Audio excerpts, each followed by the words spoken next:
I don't think I can find a person that's in a significant position of power as a black man. Why is Andrew Schulz more reasonable and level-headed than Ryan Clark? I want to explain to him the black experience, the black woman experience from my point of view. It was watching my mother start from a bank teller and work her way up for decades to run her own collateral department, only to be mistreated when the bank was sold to another bank.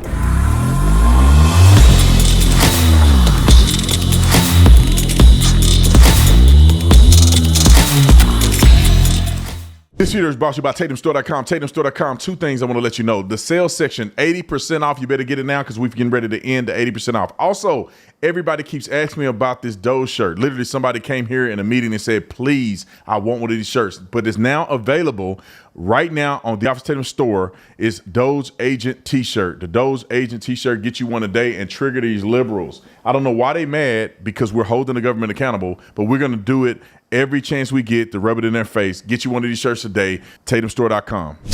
Andrew Schulz. This is another situation where I don't want to be, I'm not trying to bash black people, but put it up on the screen.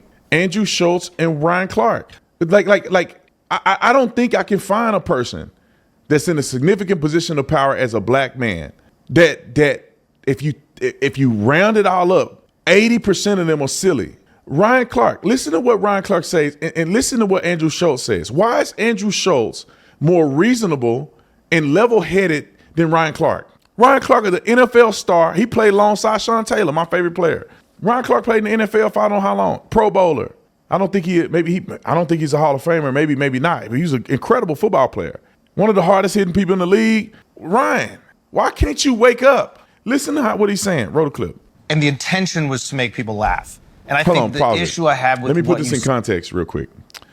Andrew Schulz told a joke on his show, joking about the black woman effect. They had two other comedians on there, or two other political people on there. Not political people, they were content creators. Had a few people on there. It was all a big joke. And I guess Ryan Clark got offended about it, made a statement against Andrew Schulz. And now they're coming together to talk about it. Roll it. Said was that, like, I felt it was framed as if, like, I was unaware of these things that you were saying. You were like, I want to tell you what, like, black women mean to me.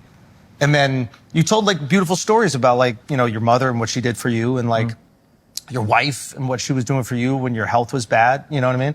And I'm listening to this and I'm like, wow, like, black women will do anything for their children, and they'll do anything for their husband when they're sick. And I was like, I think my mom and wife are black. I want to explain to him the black experience, the black woman experience from my point of view. It was watching my mother start from a bank teller and work her way up for decades to run her own collateral department, only to be mistreated when the bank was sold to another bank, and be so sick on Sunday that I finally had to say, hey, Mom, you're old enough to retire. It was to see her go to that same job, 8 to 5, to be treated anyway that she had to be treated because she only had a high school diploma, and then find ways to not only feed me, but do homework with me and my brother, take us to practice because my dad worked 3 jobs. That was the first black woman experience that I had. Right. The second black woman experience I had is marrying a black woman and watching her sleep on my cot as doctors try to figure out why I'm 140 pounds and I'm a 30-year-old man who was 205 pounds a month before that. Her telling me months after that she would just go in the bathroom and cry every night in the hospital. Andrew Schulz's joke was so much more intelligent and prominent than what Ryan Clark is trying to say. It's not about a black mama, white mama thing. And I don't know how successful, wealthy black people are stuck in this. It's a good mama thing. Everybody who had a good mama would do things like this, like work her way to the top or work herself to the bone just to not get a promotion, but she still come home and take care. You think white people don't do this for their kids? You think Mexican people don't do this? Good parents do this for their kids. It's not a black thing. There's plenty of black women that's screwing their kids over. That's why they're in prison, because they black mama didn't do nothing. And then Ryan Clark is saying, and my daddy worked 3 jobs. Wait a minute, Ryan. Wait a minute. This is where I question the story just a little bit. Yo mama working at a bank teller, and she had her own collateral. She ran a collateral group or whatever, which is a promotion, I'm assuming, from a bank teller. Your whole life is what you're explaining. Because at one point she didn't get the promotion. You said she's old enough to retire. So your mama worked at this bank pretty much your whole life. And you telling me your daddy worked 3 jobs your whole life? So your whole life, your mama working a job, your daddy working 3 jobs to make what living? Where did you grow up? How many siblings? Somebody look up how many siblings Ryan Clark have. For your parents to work 4 jobs for 20 years and y'all was just barely making it? Let me just explain what I think happened. And I could be wrong. No offense to this story. Maybe he could tell a story and prove me wrong. This is what I think as an opinion. His mama worked on that job, and at periods of times, his dad had multiple jobs. Nobody can work 3 jobs in a row. Me, full-time jobs? Are you saying daddy worked? I could say my daddy had 2 jobs. He was a firefighter, and my daddy worked at the Dallas Cowboys Stadium. He had 2 jobs. No, not really. Daddy only worked the games. It was a side gig that he did. You count that as a second job? So I don't think, black people sometimes, and it's not just black people, it's black people in these situations, but white people do it, women do it, men do it. People exacerbate or exaggerate their testimony in order to make it sound stronger than it is. How many siblings he got? Ryan Clark got a brother and sister, so it's 3 of them. It's just 3 total. Not unless one of his family members is disabled or something. But it's only 3 of y'all, and you telling me your parents working 4 jobs to take care of 3 kids. It don't make sense. But people do this because he got to have a one-up over the statements that Andrew Schulz said. He got to have a one-up. So he got to make this crazy scenario where his mama was just working so hard, and she probably did work hard. But that's not unique to black mamas. That's not like a white kid don't have no idea that women can work that hard, because white women work hard too. Black women work hard. Asian women work hard. Single mothers work hard. But let me tell you this.